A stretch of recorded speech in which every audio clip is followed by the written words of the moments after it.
Assalamualaikum warahmatullahi wabarakatuh. Halo sahabat, kembali lagi di Senja Islami. Pada kesempatan kali ini saya akan menceritakan sebuah kisah mengenai ibadah yang bisa membuat jin akan lari terbiri-biri. Penasaran dengan ibadahnya? Simak kisah berikut ini. Seorang lelaki, sebut saja namanya Fulan, memiliki seorang anak perempuan yang sedang sakit. Sakitnya bukan sembarang sakit.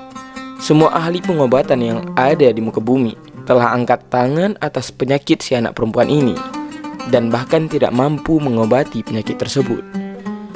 Hingga pada suatu hari, Fulan diberitahu tentang adanya seseorang, sebut saja namanya Syekh Ahmad, bukan nama sebenarnya, yaitu tokoh mulia yang berada pada suatu tempat. Fulan tertarik mendatanginya. Ia berharap semoga lewat bantuan Syekh Ahmad, Allah Subhanahu wa Ta'ala memberikan kesembuhan pada putrinya. Kepada Syekh Ahmad, Fulan berterus terang terkait kondisi putrinya yang sedang sakit dan belum ada seorang pun yang bisa mengobatinya. Oleh karenanya, pada kesempatan itu, Fulan memohon agar Syekh Ahmad berkenan mengobati putrinya tersebut. Permintaan tersebut tidak langsung diiyakan oleh Syekh Ahmad. Pasalnya, ia takut terkenal bila mana berhasil menjadi perantara sembuhnya si putri Fulan ini. Keterkenalannya itu dalam benak Syekh Ahmad akan membuat banyak orang mendatanginya, dan hal itu jelas akan membuatnya repot. Fulan berjanji tidak akan memberitahu siapapun terkait pengobatan itu. Syekh Ahmad kemudian setuju. Sejurus kemudian langsung dirapallah doa-doa oleh Syekh Ahmad kepada gadis tersebut. Ternyata adanya jin yang bersemayam di dalam tubuh anak perempuan tersebut. "Keluarlah engkau dari tubuh anak ini," kata Syekh Ahmad kepada jin tersebut. Jin itu memberi syarat, ia akan keluar, namun setelah itu akan berpindah masuk ke dalam tubuh Syekh Ahmad. Tanpa diduga, pernyataan jin tersebut disetujui tokoh mulia itu. Kini jin itu berada di dalam tubuh Syekh Ahmad. Setelah masuk ke dalam tubuhnya, sesegera mungkin dengan membaca beberapa kalimat doa, Syekh Ahmad mengunci jin itu agar tidak bisa keluar lagi. "Putrimu telah sembuh sekarang, bawalah ia pulang," kata Syekh Ahmad kepada si Fulan. Fulan masih belum yakin putrinya telah benar-benar terbebas daripada gangguan jin itu. Ia khawatir jin itu akan kembali masuk. Syekh Ahmad pun memberikan kalimat penenang, "Insya Allah jin itu tidak akan bisa masuk lagi ke dalam tubuh putrimu." Setelah saat itu, selama 7 hari berturut-turut, Syekh Ahmad melakukan tirakat berupa salat dan puasa tanpa berbuka sama sekali. Pada hari ke-7, jin itu mulai terusik. Ia mencoba membisikkan kata-kata rayuan kepada Syekh Ahmad.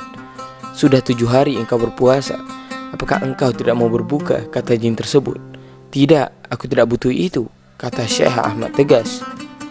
Karena merasa tidak nyaman berada di dalam tubuh Syekh Ahmad, jin itu meminta izin untuk keluar saja. Permintaan itu tidak diizinkan. Justru setelah itu, Syekh Ahmad melakukan tirakat yang sama seperti sebelumnya, sholat dan puasa tanpa berbuka selama 7 hari. Kejadian yang sama pun terjadi lagi. Pada hari ke-7 putaran kedua, jin itu mencoba menggoda Syekh Ahmad untuk berbuka. Namun lagi-lagi permintaan itu tidak dipedulikan oleh Syekh Ahmad. Si jin yang merasa semakin tersiksa berada di dalam tubuh ulama ahli tirakat itu. "Jika engkau tidak berbuka juga, maka tidak saja aku yang binasa, namun juga engkau. Oleh karenanya, izinkan aku keluar dari tubuhmu," kata izin tersebut merayu. Kata Syekh Ahmad. Syekh Ahmad merasa dilema. Di satu sisi, ia harus menyelamatkan nyawanya, dan di sisi yang lain, ia takut bila jin itu diizinkan keluar, ia akan masuk lagi ke dalam tubuh putri si Fulan. "Ibadah yang selama ini engkau lakukan telah membuatku jera," kata jin tersebut. Ia menambahkan, ia tidak akan masuk lagi, tidak saja ke dalam tubuh putri si Fulan, namun juga kepada tubuh siapa saja. Si jin pun mengaku mulai saat itu ia lebih takut kepada manusia daripada sesama jin. Setelah mendengar penjelasan tersebut, Syekh Ahmad pun berkenan melepaskan dan membiarkan jin itu keluar dari tubuhnya. Jin itu selalu lari mendengar bila bertemu manusia, karena ia telah terkena tekanan batin. Kisah ini terdapat dalam kitab Uyun Al-Hikayat karya Ibnu Jauzi. Lewat kisah ini, kita mengetahui kehebatan manusia lebih hebat dibanding kehebatan jin, asalkan ia mau melakukan ibadah puasa dan sholat. Karena sebagaimana yang kita tahu, kedua ini merupakan termasuk daripada rukun Islam dan merupakan tiang agama. Lebih dan kurang saya mohon maaf. Wabillahi taufiq wal hidayah. Assalamualaikum warahmatullahi wabarakatuh.